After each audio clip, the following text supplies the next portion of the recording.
Hi, church family. A lot of you know that I work at a school, and of course, this is the time of year for schools when we would normally be having culminations and graduations and all types of ceremonies. But of course, with COVID-19, the end of school looked very different than it has in, well, the 27 or so years that I've worked there. And so, as we try to think of a way to make things special for our fifth graders for their culmination, one of the things that we decided to do was to have an adult speak truth over each student, to have an adult tell the students things that they appreciated about them or things that they noticed about them. And we made a video of those things so that it's something that the students could keep. We also had various adults in their lives who were important to them, who had opportunities to pour into their lives through their elementary years, write them letters, and we gave those to them in a little packet. And our hope is that as they read those things, as they see what other people see in them, and as they hear that other people are praying for them, that they would be encouraged. And really that comes right out of God's word.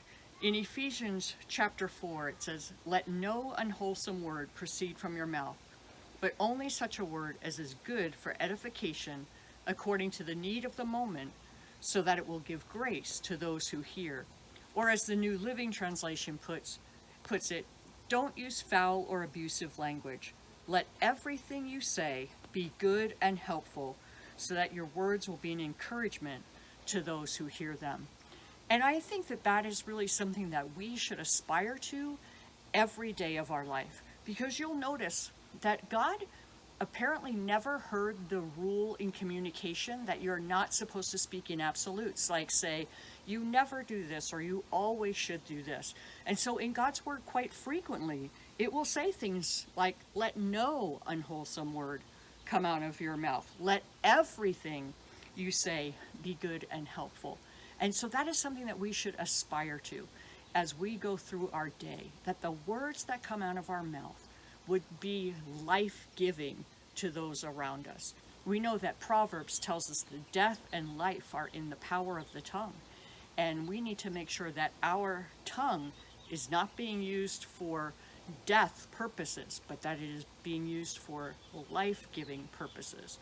So I would encourage you today to look for ways that you can be an encourager to someone else by your words. Look for ways that you can affirm. Look for ways that you can encourage. Look for ways that you can even cast a vision for somebody to show them who God sees them as and where they can go in their future. Look for ways to use your mouth to be a blessing and not a curse. That's what God calls us to. He gives us His word to speak truth into our lives, so then we can speak truth into the lives of others. So let's make that our goal today. Be an encourager.